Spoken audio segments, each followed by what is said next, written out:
This tutorial is about the CRAAP test. In order to decide whether or not to use a source of information, you must be able to determine its reliability. The CRAAP test is a simple method for evaluating any source, including those found on the internet. Before we go any further, make sure you have a copy of the CRAAP test worksheet, which can be found at the web address listed on the screen. For this tutorial, we'll be analyzing a website. The web address is listed on the screen. In this example, we are researching online about the treatment of attention deficit disorder and found this article on allnatural.com.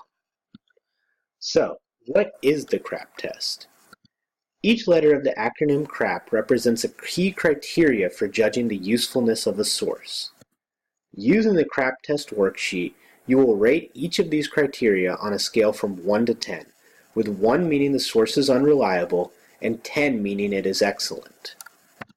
At the end of the worksheet, you'll total the scores. Using this chart, we can determine whether the source is useful or not. A score of 45 to 50 is excellent. A score from 40 to 44 is good. 35 to 39 is average.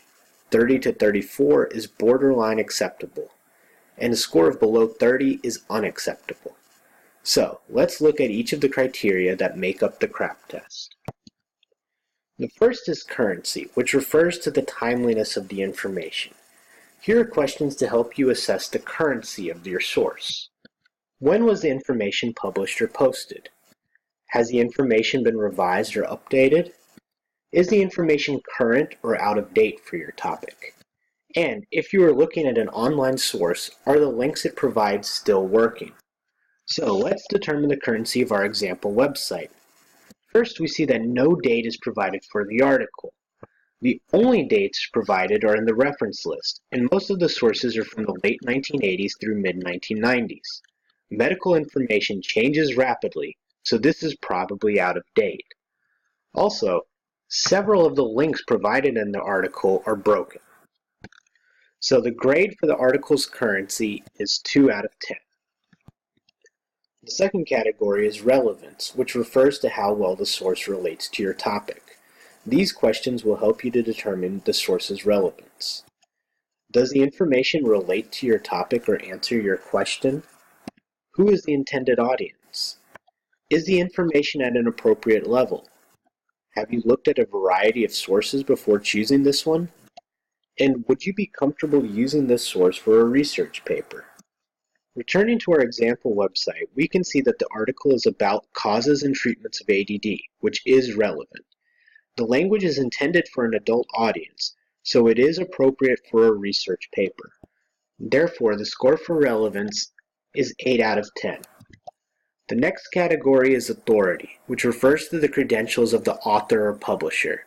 Here are questions for assessing authority. Who is the author, publisher, or sponsor of the information? What are their credentials? What are their qualifications to write on the topic? Is there current contact information for the author or publisher? And if this is a website, does the URL reveal anything about the author or source? Assessing the authority of the website, the author of the article is Alan Burritts, DC. A DC is a doctor of chiropractic, which means that the author is in a related area, but is not a physician or medical researcher. Clicking on the About Us tab shows us that there is no information about All Natural.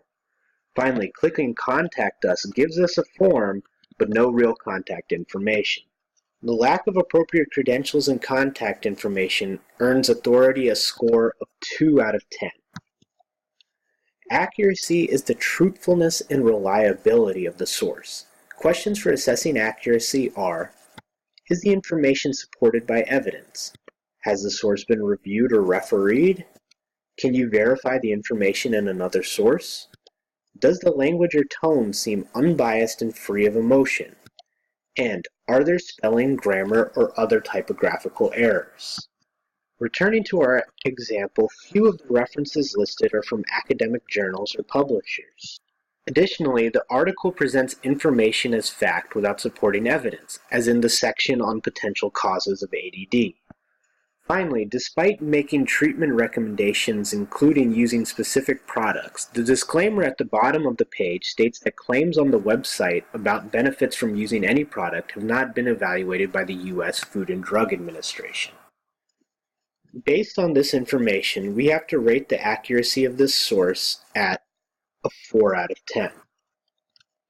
The final category is purpose, which is the reason the information exists.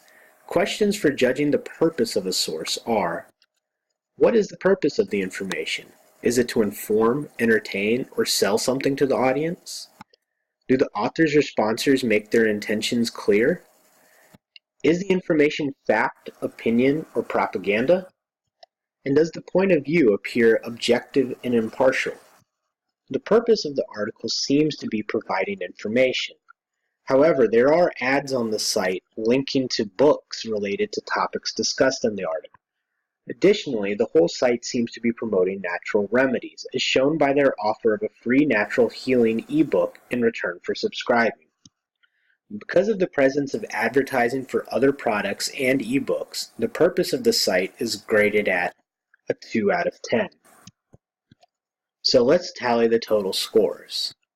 2 for currency, 8 for relevance, 2 for authority, 4 for accuracy, and a 2 for purpose, which gives us a total score of 18. Checking this against the score chart, we see that since this score is below 30, this website is an unacceptable source to use for our research. Thank you for watching this tutorial on the CRAAP test.